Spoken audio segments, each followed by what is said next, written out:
Salve, salve galera, tudo bem? Tudo beleza? Estamos juntos e misturados. Mais uma apresentação, como sempre, muito bacana, muito interessante para a área de tratamento de dados, ou seja, laboratório, tratamento de dados estatísticos, com uso de aplicações no laboratório experimental, com uso de medidas. Muito bem, tranquilo?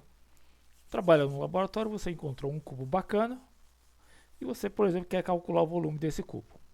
Você pega as dimensões dele, não é um cubo muito regular e há pequenas variações nas medidas dos lados. Então você realiza uma série de 10 medidas para cada um dos três lados, e coleta esses dados, perfeito? A nossa tarefa é calcular o volume desse cubo com a sua respectiva incerteza, beleza? Então nós vamos fazer um procedimento muito simples, vamos usar o Excel. Conta para propagação de erro, você deve perceber que essa é a fórmula para a incerteza no volume de um cubo de aresta L, perfeito? E nós vamos então fazer essas contas, tranquilo? Beleza? Acompanha aqui, vamos usar o Excel, mas você sabe fazer essas contas com lápis de papel também. É importante você conferir esses dados, muito bem? Então vamos praticar. Vamos calcular primeiro o lado, então vamos tirar a média dessas medidas. Então o que é que nós vamos fazer? Vamos calcular a média dessas medidas.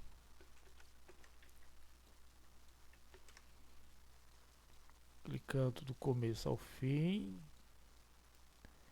Vamos passar um parênteses. Pronto. Essa é a medida média do cubo, percebeu? Tranquilo? Joia? Sem problemas. Agora vamos calcular a incerteza. Essa incerteza é dada por essa expressão aqui, olha. A incerteza do lado nós vamos calcular, tá certo? Para volume. Agora, para o lado nós podemos usar o desvio padrão como estimativa. Então vamos lá, vamos escrever desvio padrão da amostra, mesmo procedimento, do primeiro ao último dado.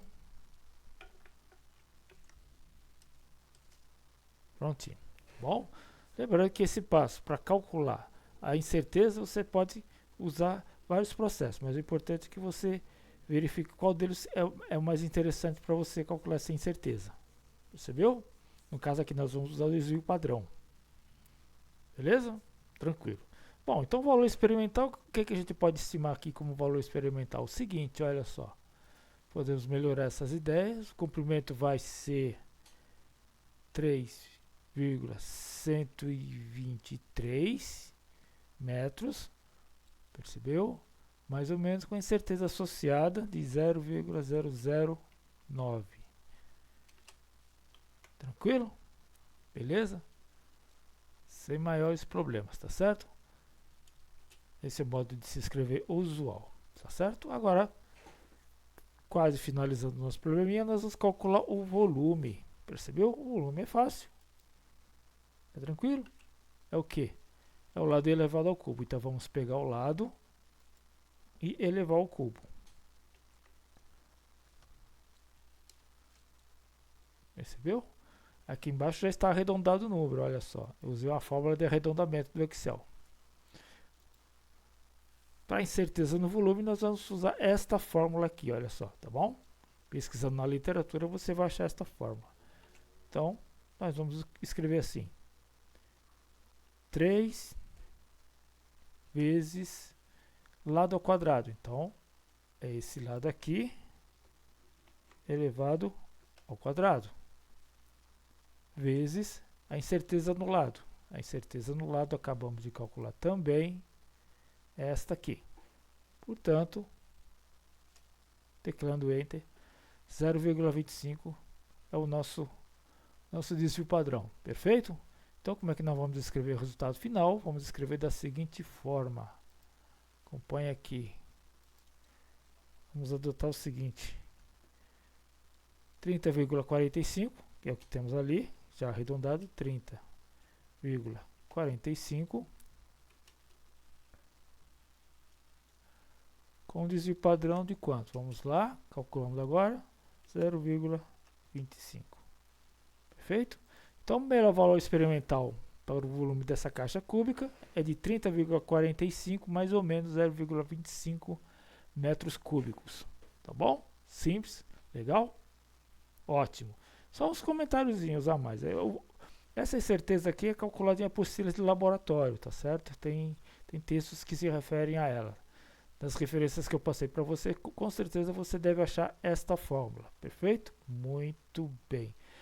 Lembrando que essa caixa aqui poderia estar medida em outras unidades. Por exemplo, o problema original, as medidas originais eram em milímetros. Era com maior precisão, tá certo?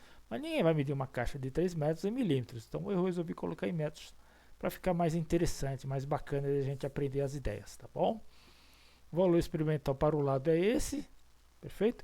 Então a caixa cúbica mede 3,123, mais ou menos 0,09 metros, tá certo? E o volume dela foi calculado de 30,45, mais ou menos 0,25 metros quadrados, ou metros cúbicos, na verdade, é volume, tá certo? Bacana? Simples assim, beleza? Espero que você tenha apreciado o conteúdo. Se você tiver dúvida, alguma coisinha que precisa ser melhor esclarecida, deixe aqui nos comentários, tá bom? Muito obrigado e nos vemos numa próxima ocasião. Não esquecendo, é claro, de passar no meu blog. Tem sempre alguma coisinha bacana para você consultar. Beleza? Até mais!